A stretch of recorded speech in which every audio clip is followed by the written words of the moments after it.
سر میری سمجھ نہیں آ رہا، کل ناصر شاہ صاحب تھے، وہ بھی یہ کہہ رہے تھے ہمیں اعتراض ہے، ہم چاہتے ہیں 8 فروری کو، آپ بھی کہہ رہے ہیں، آپ دونوں پارٹی میں اہم پوزیشنز پر ہیں، زرداری صاحب کہتے ہیں 10-15 دن آگے ہو جائیں، لیکن آپ یہ کہہ رہے ہیں ہم پھر بھی 10-15 دن آگے کا مطلب ہوگا کہ 28 فروری؟ نہیں دیکھیں، آپ اس انٹرویو کو دوبارہ دیکھیں، جب انہوں نے پہلے دفعہ کہا، اس نے کہا کہ بہت سی ایسی چیزیں لوگ کہہ رہے ہیں ہو رہے ہیں، پی ایم ایل این والے بھی، خاقان عباسی صاحب نے بھی اور امیر مقام صاحب نے بھی یہ باتیں کی ہیں، چیزیں کی ہیں۔ ہمیں خطرہ اس لیے نظر آتا ہے کیونکہ جب پی ایم ایل این والے پہلے کہتے ہیں فروری میں الیکشن ہوگا تو فروری میں الیکشن ہوا،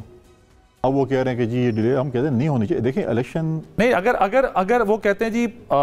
زرداری صاحب کہتے ہیں 10-15 دن آگے ہوتے ہیں تو اس میں کوئی فرق بھی نہیں پڑتا، تو آپ کی پارٹی کی position is different, entirely different. وہ اس کویسچن پہ تھا کہ اگر وہ کہتے ہیں اگر 10-15 دن اگر وہ آگے تو ہونے چاہیے نہیں، ہم کہتے ہیں نہیں ہونے چاہیے۔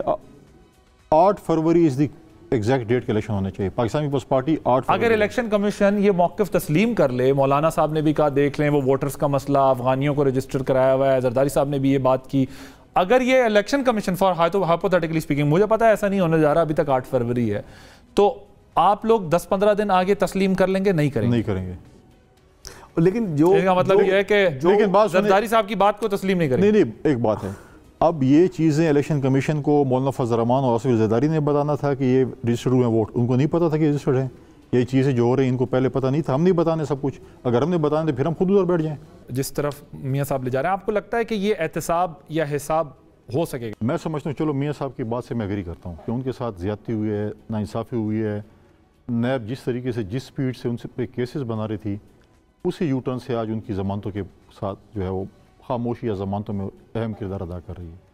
تو اگر اس وقت نیب غلط تھی، ہمارے ٹیکس پیئر کے پیسوں پہ ان کو پیسے جیسے بات ہوتی تھی نا، کروڑوں روپے یا جتنے بھی کہ ان کو ملیں، اگر اس وقت نیب غلط تھی اور غلط کیسز بنائے، کیا ان کو سزا ہوگی؟ کیا ان کو یہ ہوگا کہ آپ نے کیوں غلط کیسز بنائے تھے؟ کیا آپ نے کیوں اس وقت کے وزیر اعظم کے ساتھ یہ زیادتی کی تھی؟ اور جس مشکلات سے میاں صاحب گزرے ہیں، آج ان کو ریئلائزیشن ہونی چاہیے کہ وہ تو نیب کو ختم کریں گے نا، آپ لوگ بھی ختم کریں گے۔ ہم نے تو پہلے دن سے کہا تھا، دیکھیں 2-3 چیزیں، ابھی ہم جو سوشل میڈیا کی بات کر رہے تھے، جب ہماری 2008 سے 13 تک حکومت تھی، ہم یہی پی ایم ایل این سے کہہ رہے تھے کہ آئے ہم ایک ایس او پی بناتے ہیں یا کوئی ایسے قانون سازی کرتے ہیں کہ یہ چیزیں جو ہیں اس قسم کی چیزیں نہ ہوں جو آج ہو رہی ہیں، جو ابھی بات کی انہوں نے۔ اور دوسری